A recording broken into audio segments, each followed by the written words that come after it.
Hi, Jose Yota here again. Session 2 of our 5 sessions. In the introduction, if you can remember, I touched on the 3 phases of a transition process: the ending, the neutral zone, and the new beginnings. So in this session, we're going to be looking at the first of those phases, the endings. And I know that you're going to find it of great help and interest. So when we talk about endings, at this point, the assumption is that some event has taken place that has upset the status quo in your life. Example, loss of a job, a sudden illness, death in a family, a loss of a long-time relationship, or some other thing that has caused an upheaval in your life. It might have been purposeful decision on your part. Nonetheless, it's upset the normal flow of your life. The consequences of these events has moved you into the transition process. Whatever the loss, crisis, or traumatic event that put you into the transition, there must be an ending before a new beginning can take place. And between the ending and the new beginning, there will be a time of confusion, which are called the neutral zone. We have 5 aspects of the natural ending experience, and these are disengagement, dismantling, disidentification, disenchantment, and disorientation. So let's look at these. Disengagement. This is when we find ourselves disengaged either willingly or unwillingly from the activities, relationships, the settings, and the roles that have been important to us. As mentioned previously, deaths, work changes, moves in general, illness, and many lesser events disengage us from the contexts in which we have known ourselves, especially if we have found our identity in these parts of our lives. They break up our old system that served to reinforce our roles and to pattern our behavior. As long as a system is working, it's very difficult for us to imagine an alternative way of life and an alternative identity. I've seen people come for counseling or coaching who have faced traumatic circumstances and events. And because they didn't process, resolve, or finalize these earlier traumatic events, they've lived in the neutral zone for years in a very chaotic state of mind and being. And the traumatic event or crisis was so painful, the individual repressed it or they disassociated themselves from the pain of the event. Often, the person refuses to talk about the past, and they say something like, and I'm sure you might have found yourself saying, "What has happened, and there's no use to dig up the past." This sets you up for continued hurt and pain, which leads only to psychological and even spiritual problems. And this will often cause an overreaction to present situations and events. And you will often find yourself insecure, resentful, and easily triggered, which results in interpersonal relationship problems with family or friends. People like us, they refuse to revisit the past and refuse to talk about it. They just want to jump to the new beginning, a new life, without bringing closure to the past. I'm reminded of a story I once read. It goes like this. Once there were 2 monks who were traveling through the countryside during the rainy season, and they rounded a bend in the path, and they found a muddy stream blocking their way. And beside it stood a lovely woman dressed in a flowing robe. "Here," said one of the monks to the woman, "let me carry you across the water." And he picked her up and he carried her across. After setting her down on the far bank, he walked in silence with his fellow monk to the abbey on the hill. Later that evening, the other monk said suddenly, "I think you made an error when you picked up that woman on our journey today. You know, we are not supposed to have anything to do with women, and you held her close to you. You should not have done that. How strange, remarked the other monk. I carried her only across the water. You are carrying her still. This is what often happens, and when we are hurt and wounded, this is what we do. We continue to carry the lies embedded in our memories, and we bear the results emotionally or psychologically. You do not want to talk about it. You do not want to deal with it.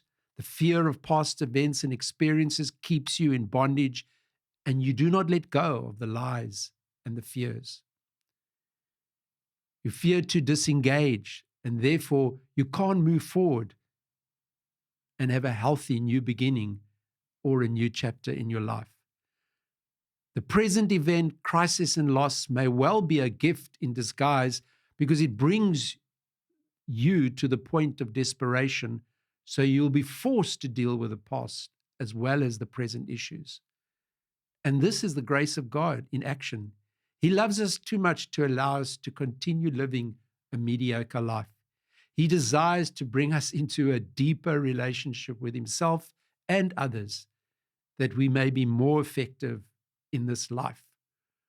When the past is dealt with, we redeem the present. Next is dismantling. What we mean is a slow and painful process. It's a mourning process, working through the loss. You may do certain things similar to a vigil or over a lost one, some sort of ceremony in the process of letting go. And as you do these things, you slowly dismantle or you unpack your relationship to the person or the relationship or identity that you lost. The dismantling of our old world and identity that you built is a slow process. The degree of difficulty and time involved will depend on several factors, such as how long you've been in that old position or that job or relationship, to what extent you allowed that position to become your identity.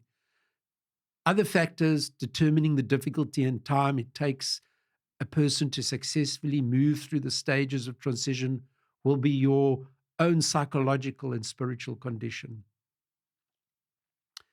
Next is disidentification. Often people who are in transition have an experience of no longer being quite sure of who they are and how they fit into this present world. This disidentification process is usually the inner side of the disengagement process. A plaque that was once seen over a counter in a bar in a western town in the United States read, "I ain't what I ought to be, and I ain't what I'm going to be, but I ain't what I was." And this in some ways how a person feels when you're in the neutral zone and in the midst of disidentification. He or she knows that he is not what he should be. He knows that he is not the same as before, and somehow knows that he's not what he will be. The next one is disenchantment. It's the discovery that in some sense your world is indeed no longer real. That's what disenchantment is.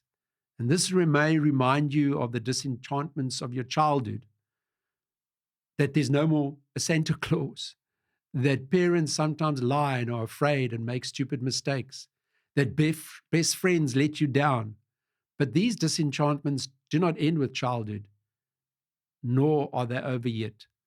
Lifetime contains a long chain of disenchantments, many small and a few of them very large. Lovers who prove unfaithful, leaders who are corrupt, idols who turn out to be petty and dull, organizations that betray your trust. Worst of all, there are the times when you turned out to be what you said and believed that you were not.